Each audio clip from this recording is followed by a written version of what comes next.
Bon, reviendrons à notre mouton. Toando lobela métabolisme ya bilirubine. Ya. Naebisa ki bino déjà na introduction de na lobaki foie pe et participe à makasi pour na métabolisme na biso. Ya nzoto na biso sko vesicule biliaire o na pembe na foie yango pe salaka que foie za en bonne santé. Les bon fonctionnement, il y a foie, il y a métabolisme, il y a tout on vesicule biliaire. Vous voyez, et ça la bon grâce à nini, grâce à mungwa, na bicarbonate, grâce à ba sel minéral, autobenga sel minéraux. Il y a on dit ça la quoi pour foie et ça a bon fonctionnement. Ce qu'on a katia vesicule biliaire. Vous comprendre.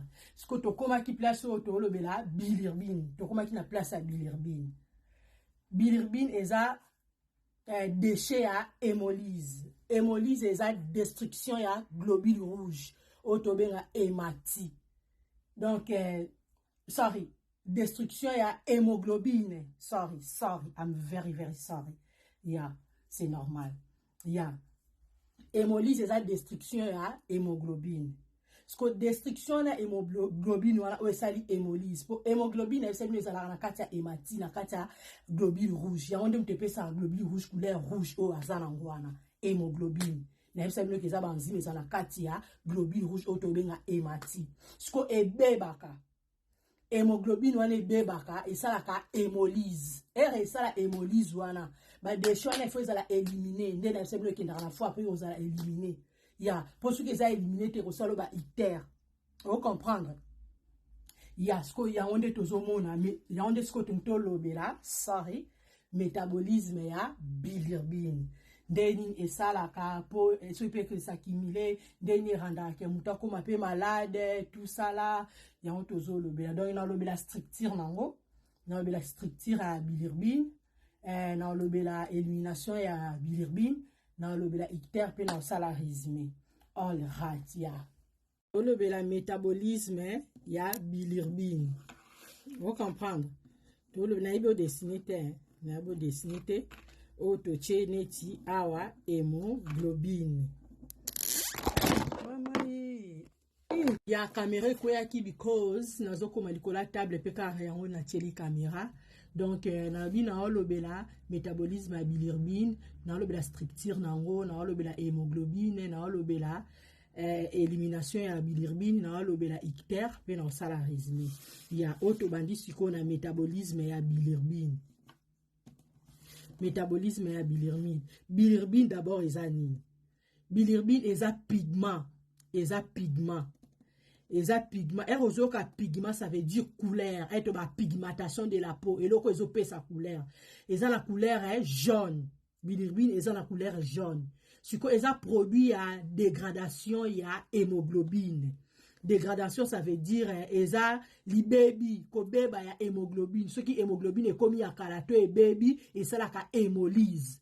Destruction hémolyse c'est l'acide destruction ya hémoglobine hémoglobine eza ba fer eza ba enzyme za na kati ya globule rouge otobenga hématie sikoyo contenu nango wana otobenga bilirubine faut ezala éliminer déchets il faut ezala éliminer et ko fanda na corps na biso boyete parce que ce qui s'éliminer te s'accumuler na nzoto na biso ce qui fandi et peut ça biso ba icter et peut ça biso maladie si na lobela kango na ebo dessiné te to zine tisiko o eza globule rouge o neti eza hématie na siko atotie o neti hémoglobine on a ça bino eza fer tu vois eza na kati ya eza na kati ya globule rouge.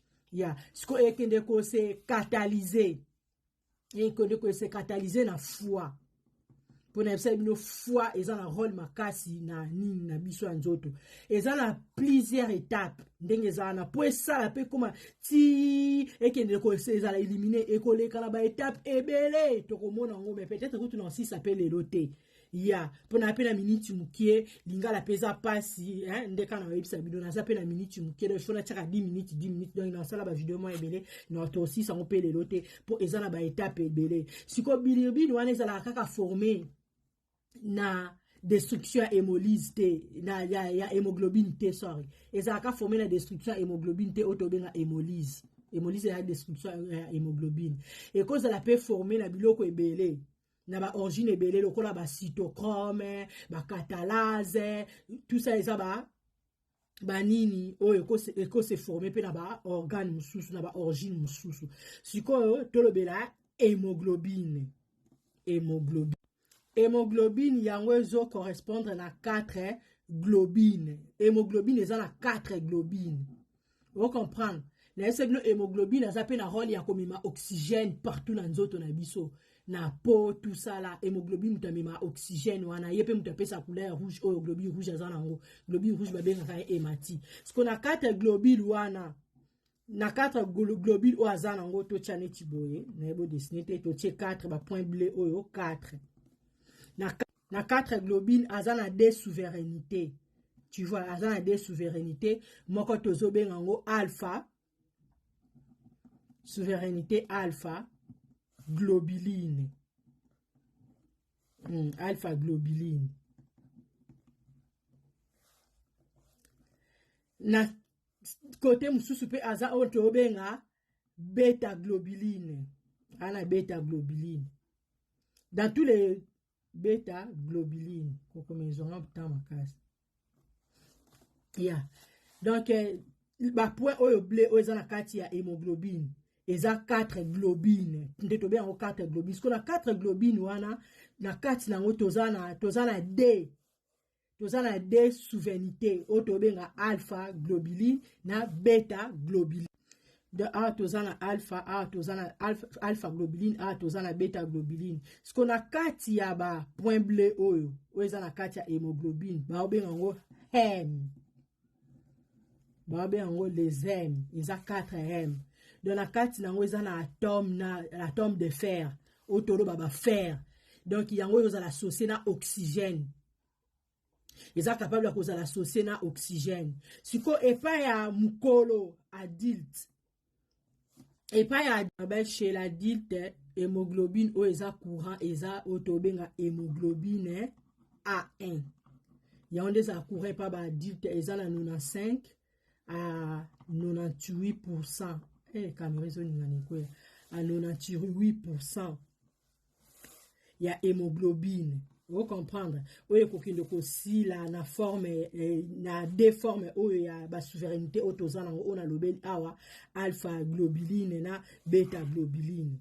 Vous comprenez? Après, tout ça, la globuline, autobel en globuline, AD.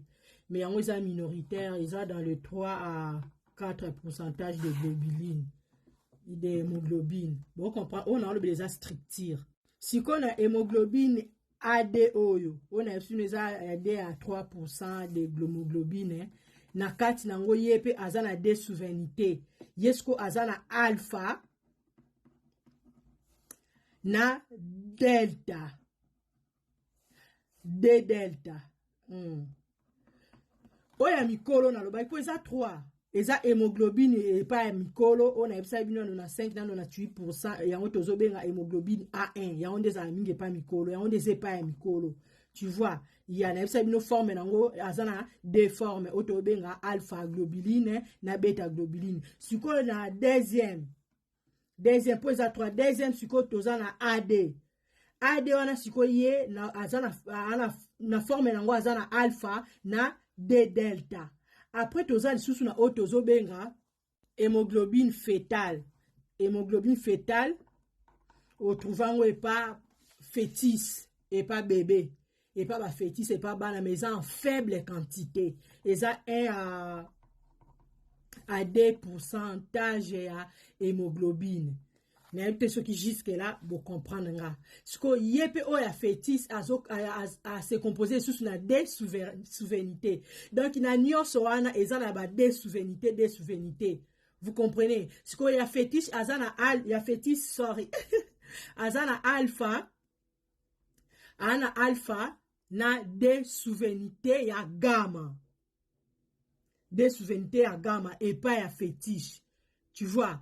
Ya donc faire ozo contenir na ba hem wana ona obenga faire wana otobenga nyonso otobenga ngo hem na ba hem wana on dezo permettre na hémoglobine et réaliser fonction nango ya ko transporter oxygène siko na poumon vers les tissus.